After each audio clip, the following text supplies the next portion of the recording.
Good evening, welcome back to another JSTV back again, and I've got a very special YouTuber on the show tonight, and it's Alice from Alice Talks Football. How do you, Alice? How are you? I'm doing good, thanks. How are you doing, John? I'm fantastic. Not too bad, not too bad. Just working hard as usual, and the YouTube's going really well. So yeah. So guys, if you like the video, like what you watch, make sure you hit that like button. Also hit the subscribe button as well.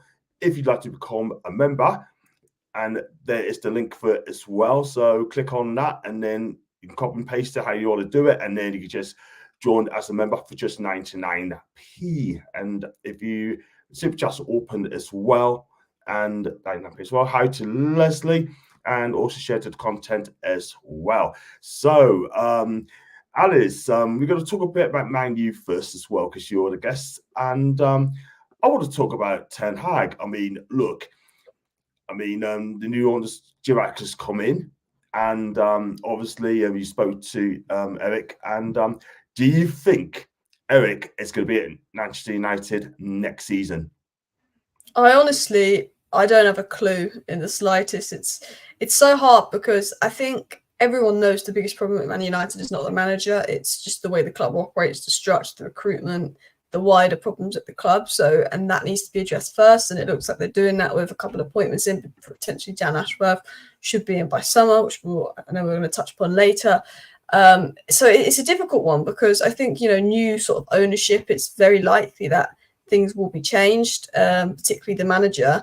But from what I'm hearing and information that I got as well from one of my sources, was that Inios' decision isn't going to be based off Ten Hag's form and what he's doing now this season, because ultimately they know that there's an injury crisis going on. They know that we're not going to be able to play the way we want with the amount of players that are out, and they know what he's capable of at Ajax and what he did last season. The decision is going to be based off if they believe Ten Hag long term is going to be able to take Man United forward and play the way that Inios will want to play. It's sort of been said that Man United want to almost have this vision and a way they're going to play, and then have hire a head coach to do that and play that way, recruit players to play that way. So, if Ten Hag did that and it didn't work, rather than, rebuilding for another manager, a bit like they do at Brighton, when Graham Potter left, De Zerbi came in, and Brighton had still bought the same kind of players and still played the same kind of way. I think that's what Inios wants to do, and I think that's what the decision will be based off. Yeah, it's going to be interesting because what it is for when the new owners comes in, or like a sporting director, that's what we're going to touch on that, I'm sure, in a bit. And they like to have their own people. I mean, there's names being linked to already. I mean, you've got Graham Potter, you mentioned. De Zerbi's been mentioned as well. And nobody knows behind the background as well. So it'd be very interesting. What do you think?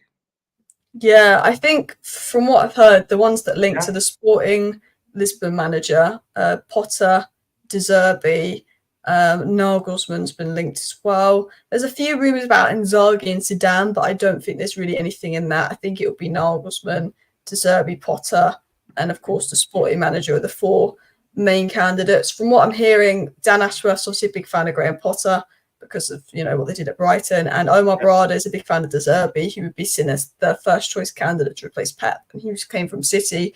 So I think those two would be ones to keep an eye on. But again, as I've said, I think Inios have an idea of what they want to do. But I think for now, I think they're just focused on so many things before they actually change the manager. I think there's so many issues at the club that need solving first. I think that's what they're focused on. Yeah, I mean, for me, I'm going to have to agree with you there as well. There's a lot of work to be done there from top to bottom. I mean, look, if I was a United fan, I'll give Ten Hag another season, because you can't keep changing managers as well. Since Fergie left, you had David Moyes there, Lewis Van Gaal, Jose Mourinho, Ryan Giggs, Ole Gunnar Solskjaer. I mean, the list just goes on and on and on. I mean, you need to have a settled manager, settled staff there.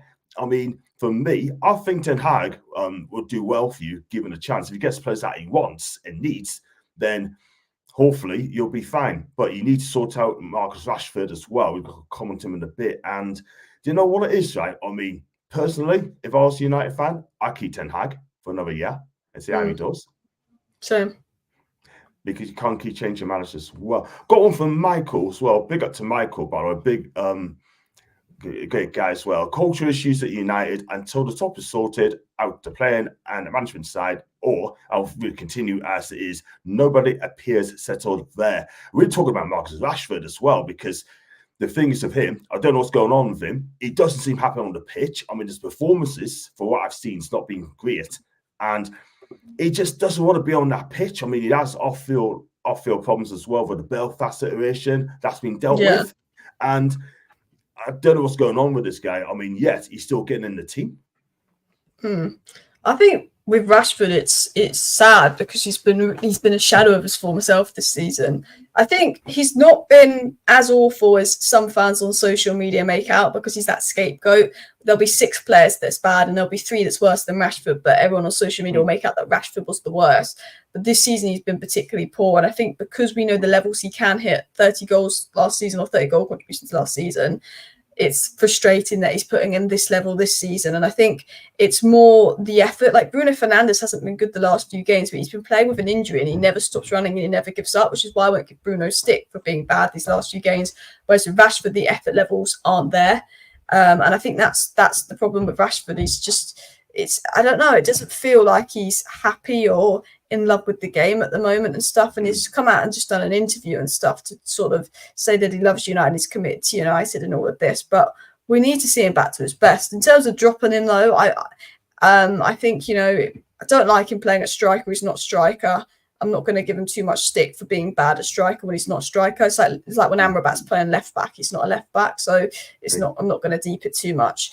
But I think the thing with Rashford is, if you've got Rashford, Garnacho, and then there's Antony, and that is it for the wingers essentially.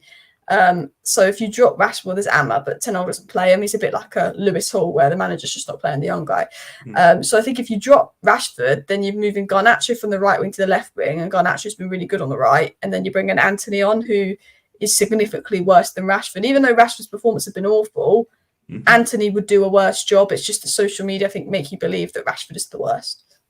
Yeah, I mean, and you touched on Antony as well. I mean, he cost 85 million quid. I mean, he hasn't exactly pull up trees, hasn't he? Do you know what I mean? He's trying to do the tricks and flicks and not doing it for the team.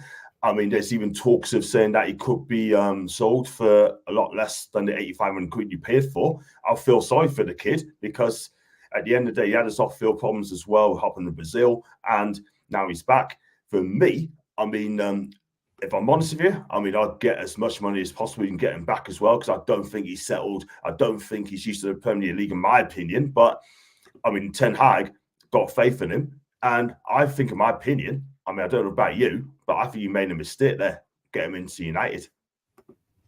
I think I never wanted us to sign Antony. When we were linked to Antony, I always like to be positive about the news, and I was like, I can see what it had. But once that price tag went over 50 million or 45 million, I was against it. I said, look, Ten Hag wants this guy. I'm going to back Ten Hag what he wants, but we should not spend more than 45 million pounds on this guy. And I stuck with that. And once we spent 85 million on him, I just was like, this isn't good. I said he could maybe be a decent player for us and look like a 50 million player, and he can be a good signing. But we all knew he was never going to be an 85 million signing. And why we spent that on him and not looked at alternatives, I think is absolutely crazy, because, yeah, he was quite good at Ajax. And, yeah, we play a really different way to Ten Hag does at Ajax, because he doesn't have the style and players to play the way he wants. So, of course, we're not playing a style of football that suits Antony. And we brought Antony to play away. And then because the recruitment was so bad elsewhere, we still can't play the way that we wanted to play when we brought Antony. So I have sympathy for Antony in that sense. And I think in Antony's first season, he was very 6 out of 10. He wasn't bad in his first season, Antony, but he wasn't good. But we were a better team when Antony played on the right wing in his first season, maybe because, Sancho took 4 months off and Garnacho was 17 and not really come through. That it was Rashford on the left and Antony on the right. That was our wing options, with Alanga as well. He was all right. He was doing a job here and there. And I thought that we were a better team when Antony played in his first season, because you could see that he held the width. You could see that he was quite good off the ball.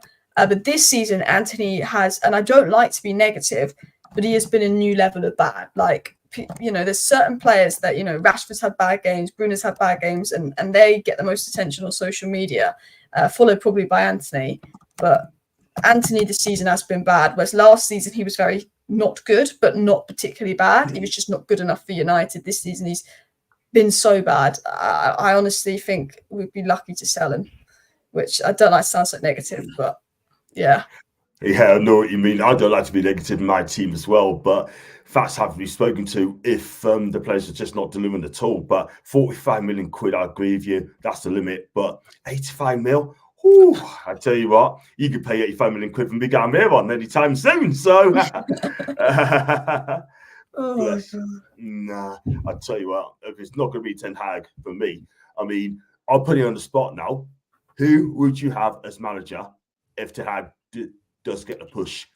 I'll put you as in charge in Jim Atkins. Oh, that's difficult. I mean, if we're talking unrealistic, of course it'd be like Pep or someone. But in terms of realistic, it's a difficult one. I'd probably think potentially Nagelsmann.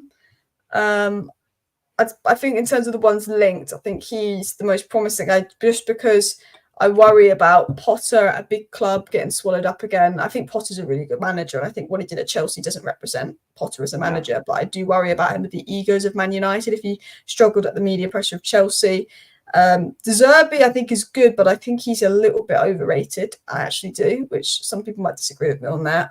But I wouldn't complain if we got De Zerbi. The sporting manager, I just don't know enough about, and I know he plays a back three, which means we just have to do so much more work in the transfer window. So I'd probably go with Nagelsmann. From what I've seen, I remember he used to play some really good stuff when he was at RB Leipzig, and I remember being a big fan of him then. Yeah, he's a good manager, Nagelsmann. I mean, I just think he got badly treated at Bayern Munich. He should never have got sacked. But do you know what? I mean, that club in a minute is just like it's just like a revolt. Exactly, it's like a revolving door at the minute. Like, you know, he gets a 5-year contract, sacks him after 18 months. Unbelievable. Wake up, Bayern. Fernandes, not captain or capitano, his attitude reflects their team, in my opinion. They just look fed up. I mean, let's Sandro Martinez. I think he's Fernandes, Bruno. For me, what's your take on Bruno? Because he is getting it all over the corners at the minute. And it's because he dives a lot. He upset the referees a lot. And do you know what it is, right? I mean, he's a great player, don't get us wrong, but he needs to cut out on his diving. That is the thing.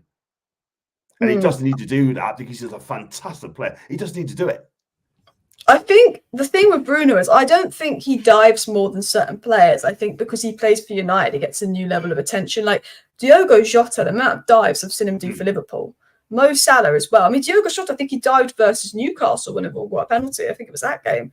I've seen Diogo Jota do the most dramatic dives and Salah do it. And I've seen a lot of players do it. But when it's Bruno that does it, it gets clipped all over social media, retweeted. That I do think that Bruno does some dive and overreact. And I get why people don't like him as a rival, because he is one of those guys that he does go in on the ref's face and he does rattle you. So you know how like a lot of rivals of Newcastle really don't like Bruno Guimaraes and he gets a lot of stick. Bruno Guimaraes is, you know, gives everything for Newcastle. He's a Newcastle guy, but you can see how he rattles opposition, you know, just sort of the way he plays. And I think Bruno Fernandes is a bit like that as well, where he does rattle people. But I will say this, the clip of him diving versus Fulham, he's actually injured and he gets back up and plays with that injury. And Ten Hag's actually put a statement out against that. And I think, Bruno does dive. Bruno does overreact. I think when he does it, it gets more attention than any other player. So I think people think he does it more than he does. He needs to cut it out. But I do think he's the most overhated player at Manchester United, him and Rashford, particularly with Bruno. With Rashford, I understand a lot of the criticism because of his work rate. Like Rashford's work rate has not been like that good. But Bruno Fernandes has played every minute of every game injured, and this guy gives 110%. Like, I know people question his captaincy, but his mentality to give 110%, never give up. And even if he has a bad game, he can just produce this wonder pass that unlocks a defence and gets an assist in the 90th minute. That's why I don't give Bruno too much stick. I think he hasn't been good enough this season. I do think he moans and whines. He gets silly yellow cards for shouting at the ref. But I also think that he's so like over-targeted. And I think people don't realise that this guy works his socks off for the club. There's very few players at United right now with the right attitude and mindset. And while Bruno whines, at least he and about 5-6 other players, when they're on the pitch, they give 110%. And I can't say that about a lot of players at United. Yeah, fair enough. I think if Bruno just cuts it out, stops the diving, keeps his mouth shut, get us on this game, then we have one Watford player on your hands. And this on our hands for a minute then. End up being the red. Not for me, sorry.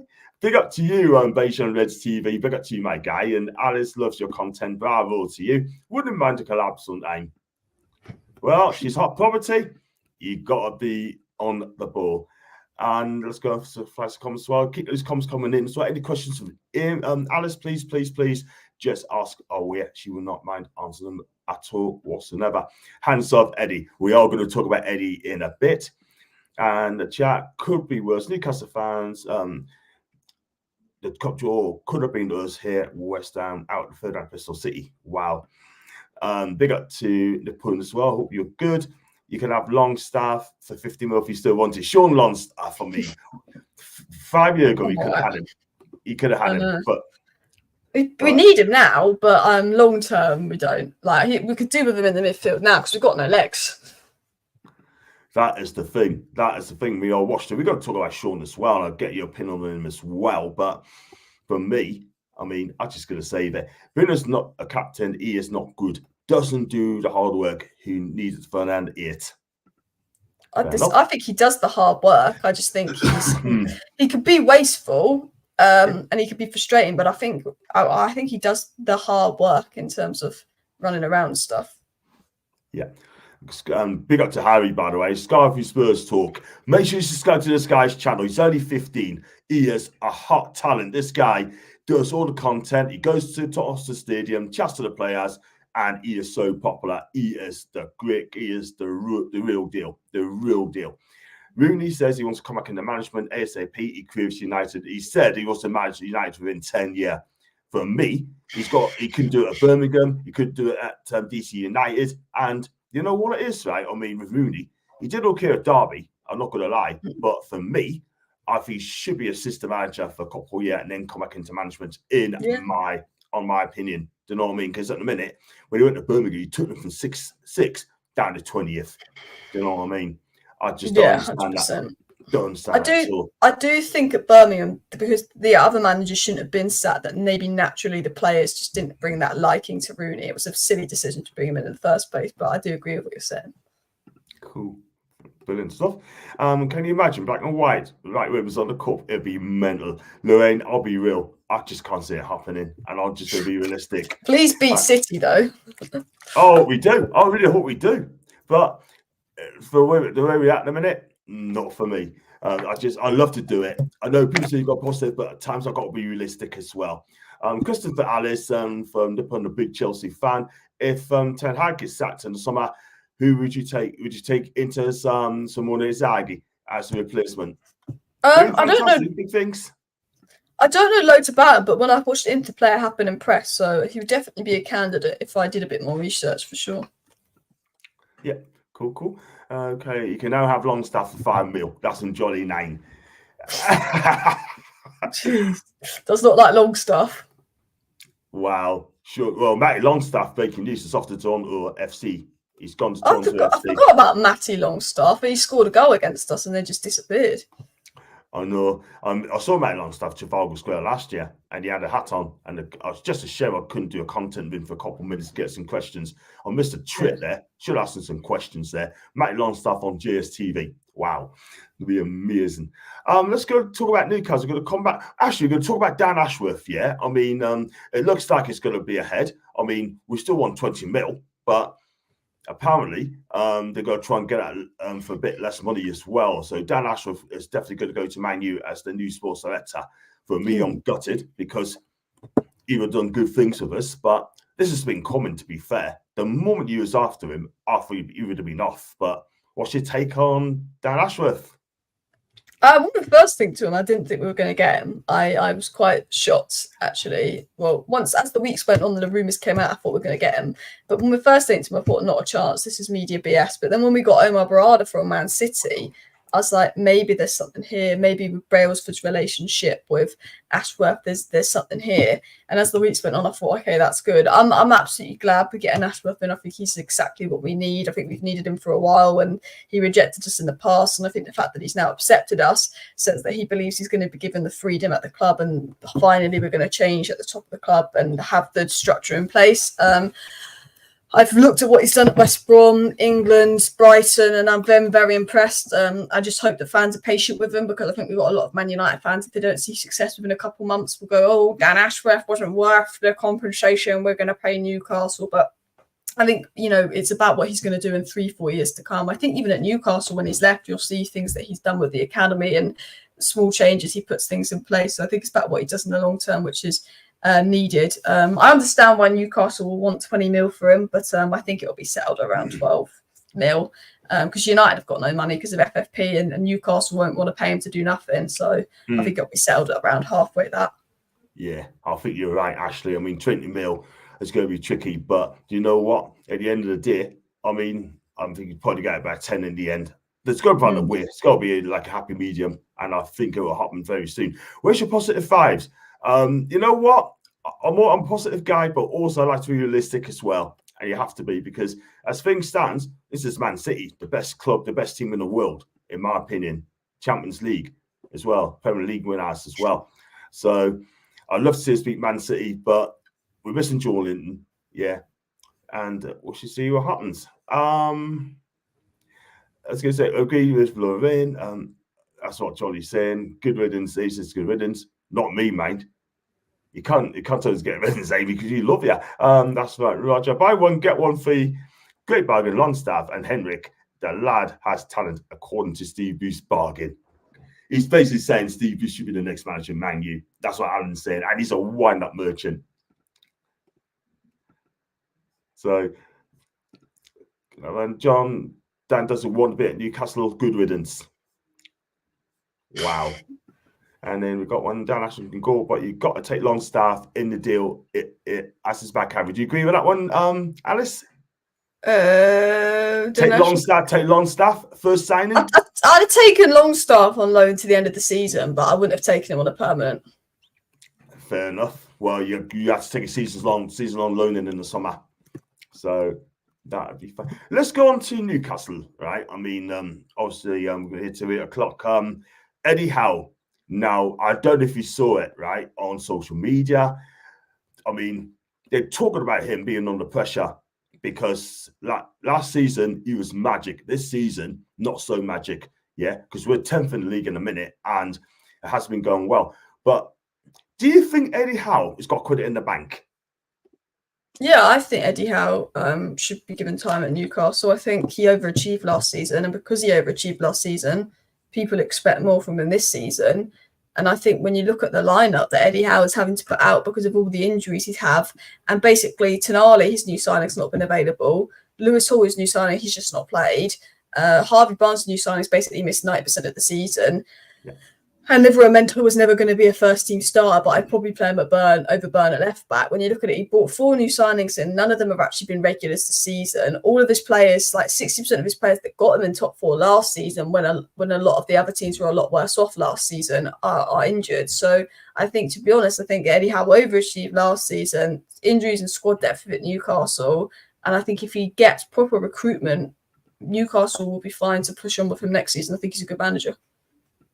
He is. And my opinion on Eddie Howe is I posted out a tweet a day and said that Eddie Howe, for me, is my manager. My manager, because the thing is, there's no one's going to replace him yet. And we had injuries last season, like you mentioned, a lot of injuries this season. And you know what it is, so I keep players out as well. And for me, next season, I mean, we might not qualify for Europe and less competition to play. I think we try and push on for top 4. And I think our owners, yeah, we'll probably give Eddie another bash at it, yeah. But I'm getting a lot of people, non-Newcastle fans, saying that we should replace him. For me, I don't think we should, because Eddie Howe has done a fantastic job since come over, saved us to relegation, kept us up, and then got us top 4. Do you think we overachieved? Do you think we went to Champions League too early, or do you think we should have been step by step? I mean, you can never go into Champions League too early, but I do think being in Europe was a big ask, but I don't think you could ever predict these injuries. I think, you did overachieve last season. No one thought you were going to get top 4. You went literally from, in the space of like a year and a couple months, from looking like you were going to get relegated to being in the Champions League. That's ridiculous from Eddie Howe. And I think, if anyone tries to discredit that, it's crazy. I think that was one of the biggest achievements of last season, was what Eddie Howe did. And I think he could have won manager of the season had Pep not won the treble there, to be honest. And I get that obviously Chelsea were crap last season and sort of Spurs were crap last season, and that obviously did help you guys. But no, I think what you did last season was brilliant. I think Champions League, to be fair, I think if you hadn't got the injuries, you probably would have got out of your group, because you were quite good for most of those games. You know, you proved you can beat on your day. You can beat PSG, you can beat Manchester City, you can beat Arsenal on your day. And when your players are fit and you're on your day, you can beat the big clubs, which is why I think Eddie Howe should be given time, because we've seen when you didn't have the injuries how, you know, you first game of the season smashed Villa. We've seen you beat PSG. We can see what you can do when you've got the main bulk of your squad available.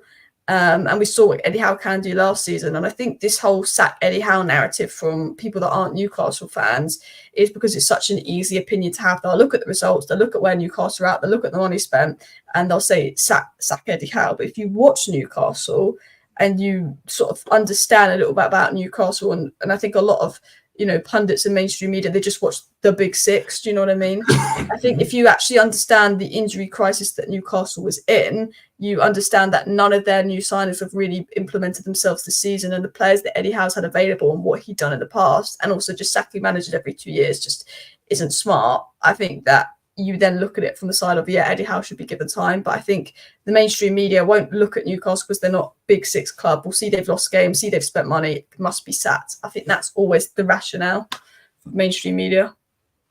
Yeah, totally agree. 100%. I can't really add anything to it as well whatsoever. But social media is making up stories and this and that. They talk about Nagelsmann to according to Get German Football News, saying that Nagelsmann's been linked to Newcastle United. I'm not going to listen to that at all whatsoever. The only person I want to listen to is our owners and the board. That's all I'm interested in. Outside work, just forget it, because some people just make up so much crap, media as well, and that as well, which I don't listen to. Probably Fabrizio Romano I could listen to, and some Anthony's right, some Anthony's wrong. He's a top guy as well. Got one here from Roger. He said about Lewis Hall. What's the situation with Lewis Hall? He's hardly played. What's your info on Lewis? I don't understand how he's hardly played, because I don't think Dan Burn's been particularly good at left back when I've watched Newcastle. I think Dan Burn is, again, one of those players when Newcastle are bad, people will scapegoat him. Like he's one of those that there'll be like 4 players that's bad, and Dan Burn will get the brunt of the stick from what I see on social media. And I'd say there's sometimes players that are worse than him.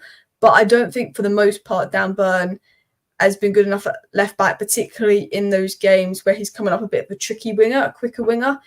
He's good at the physicality kind of side of things. And I think, you know, Lewis Hall should be given a chance. Eddie Howe, you know, pushed for this move. This guy loves Newcastle. You see Klopp playing his kids in the Carabao Cup final. Yeah. You see, you know, Lewis Miley's come through and made quite an impression as well. Kobbie Mainoo's come into a Man United midfield and been our best player since he's come back.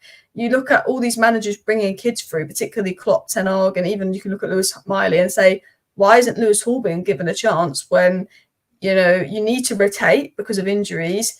Dan Burn had good games, had bad games, but Lewis Hall could be in the long-term plans. But I think they've almost just said we don't want to pay I think it's almost, and maybe this is just my opinion, but isn't it 35 million you'll have to pay something like that if you choose to keep him?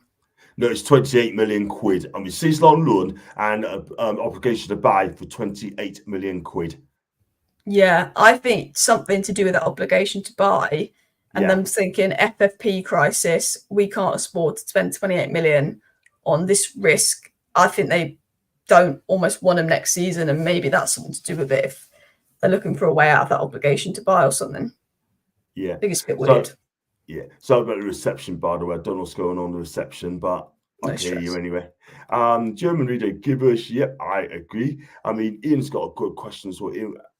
Just saying, why would you sack a manager got us a Champions League? I totally agree. Totally agree. He's got credits in the bank for me, so it's stupid sacking him. It's no point. Ames made a good point as well. Had anyone's been fit, would be Champions League this season. Quite possibly.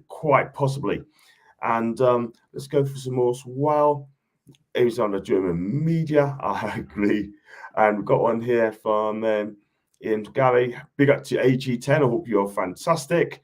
And but John, we would pay for the loan too. Yep, we have indeed.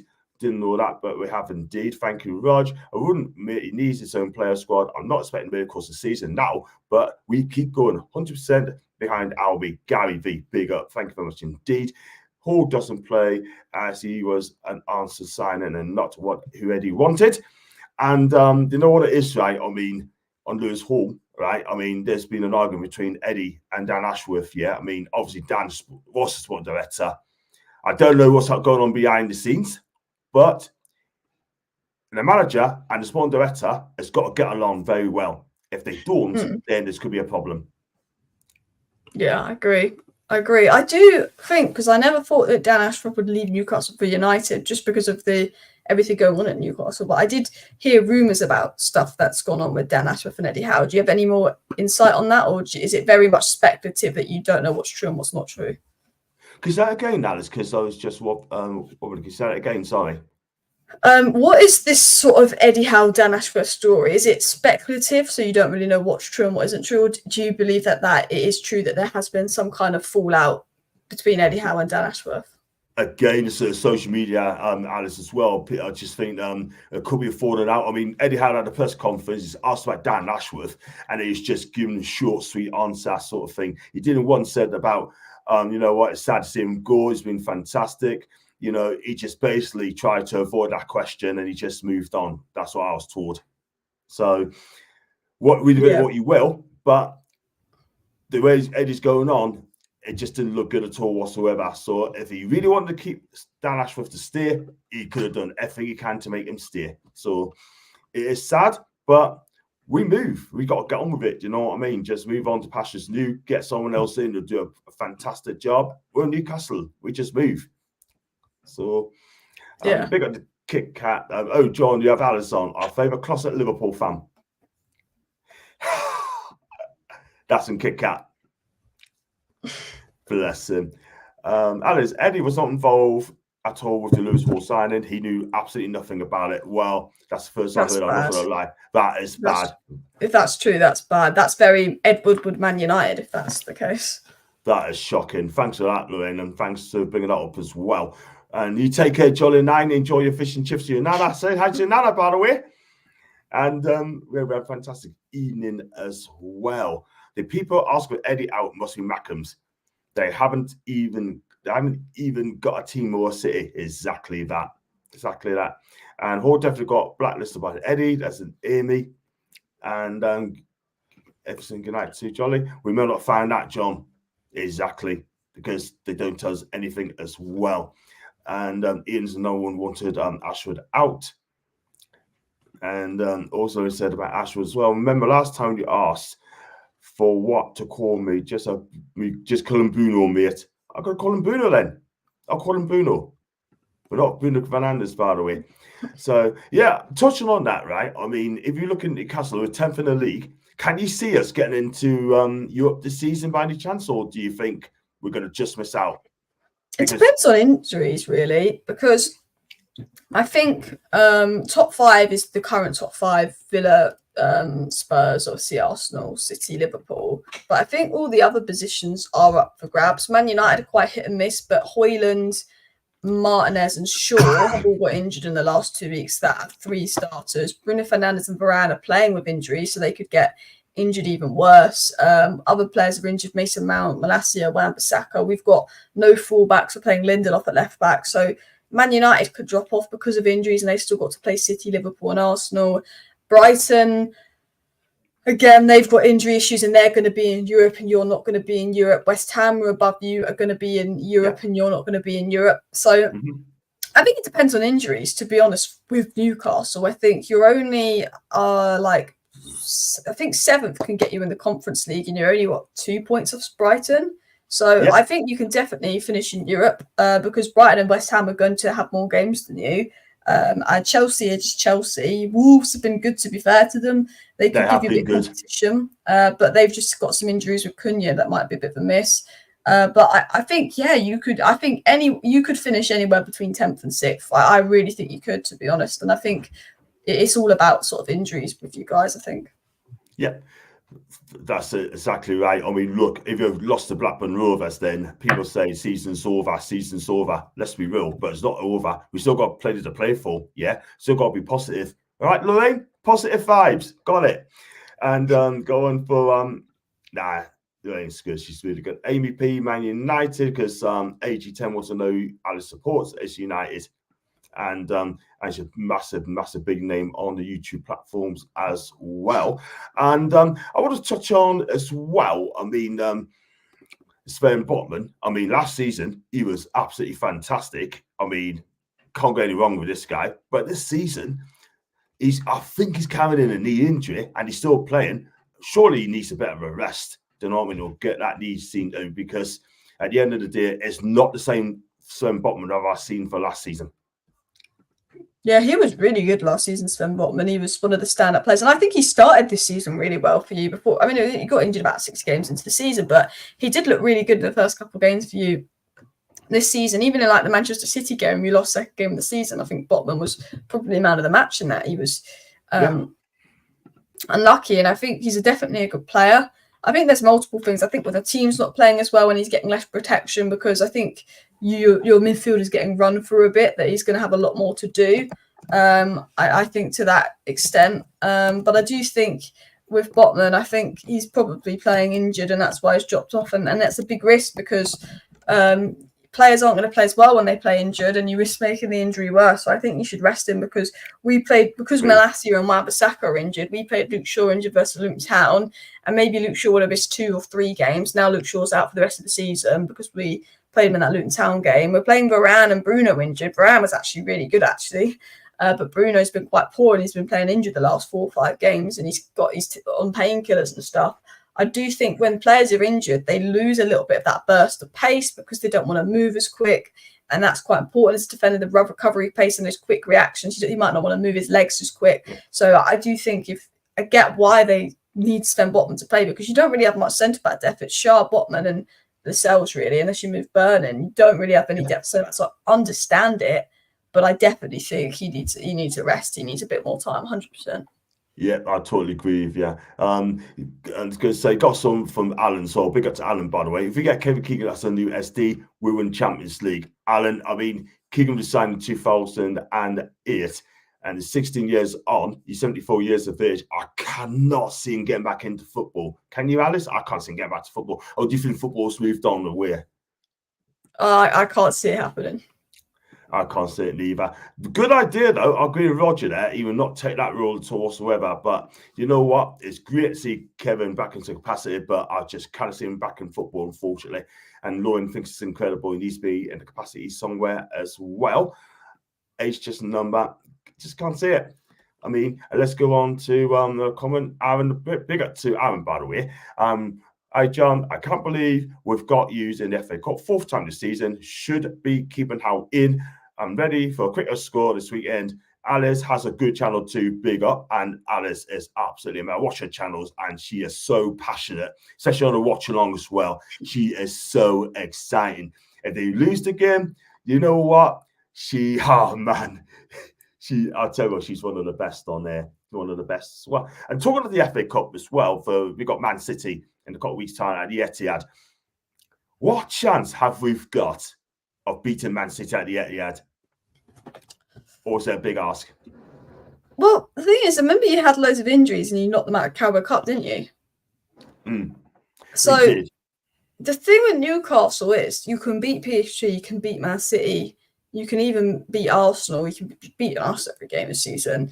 The thing is, even with injuries, when you turn it on, like, you are capable of beating anyone. You're one of those teams that you're not guaranteed 3 points versus Newcastle. Even when they're 10th and they've got all these injuries, that's that team that causes problems. So I think there's a chance. Like, I think it's unlikely. I think the obviously injuries and stuff, it's very unlikely, but I think it's possible. And look, as I said, the Etihad is pretty empty. So, you know, it's not like you've got a crazy atmosphere to go into. And I think your players are up for those big games as well. I think if you can get to halftime 0-0, anything's possible. And a lot of teams have got to halftime 0-0 versus City, and you can get that confidence. I just think if you go 1-0 down, you might just... That's the thing with Newcastle. Exactly. And do you think Eddie Howe, well, before I ask the question, Eddie Howe is the empty had, mate, the Eddie had step up, hopefully. We would beat Man City. Yes, Ian, at home. And that is without Foden and Haaland as well. And not as empty as your trophy candidate. Wow. Don't upset Aaron. He's a big City fan, by the way. Do you think Eddie Howe should change formation? He plays 4-3-3 all the time. Do you think he should play a back three? I think sometimes managers have to change formation just because of the players available and stuff. But I think, he does play 4 at the back. That does work for him. And I think I understand him wanting to go for that. I also think if you're playing 3 at the back, you're going to need 3 centre-backs, which obviously is Burn, Botman, and Shah. But then one's injured, you're down to Lascelles with sort of no one else to really... I guess it's a risk if you've got an injury crisis at centre back, which you don't really have too much of. I think in the big games, I think he could adapt to play 3-5 at the back in that Man City game. I think those big games he could potentially use it. Fair enough. I'll just go a few more comments as well. We could come to the end of the show. We will always have a chance. Loss can happen in a game, and before a game to win the FA Cup, you have to play the best teams. That's Gary. Yes, I kind of agree. And that's how you got to do it if you're going to win the tournament. We only lost 1 at the empty had this season. Yes, that's true. This has to be our name on that trophy. I hope you're correct, Lauren. I hope you're correct. Back us to win. Hope you're right. And Man City are an absolute beast. David and Goliath and all that. Right, so we're going to end the show there because I know you've got things to do. You've got another show. I don't know what you've got. But you know what? It's been absolutely fantastic for you coming on again, Alice, the second time. And always watch your channel. Watch a bit of Watch On With You as well. And try not to laugh when you lose, by the way, because I respect the team. I respect you as well. And Alice, first of all, did you enjoy coming on my show again? Yeah, thanks for having me on, John. It's always good coming on here. We always have good conversation, so I appreciate you having me on. Fantastic. And where can we find you on your socials there? Just Alice Talks Football across all socials. I should come up. My second channel, I talk about Newcastle here and there. Actually, I have a video being planned about how Newcastle should rebuild in the summer, actually. That should go out on my second channel in the next few days. And that is called Aquila Football, ECILA Football. So if you want a bit of Newcastle content here and there, I do that on the second channel. Fantastic stuff. I mean, I'd love to get a second channel, but I haven't got enough subscribers to do it yet. So, I mean, I'm not as high as you yet, but you know what? Got some more as well. Alice Vids agrees, highly recommended. I totally agree. Top of the shots for me, right there, the very best. And thanks to Gary. Thank you very much for Aaron. Good one, guys. Thank you to Aaron.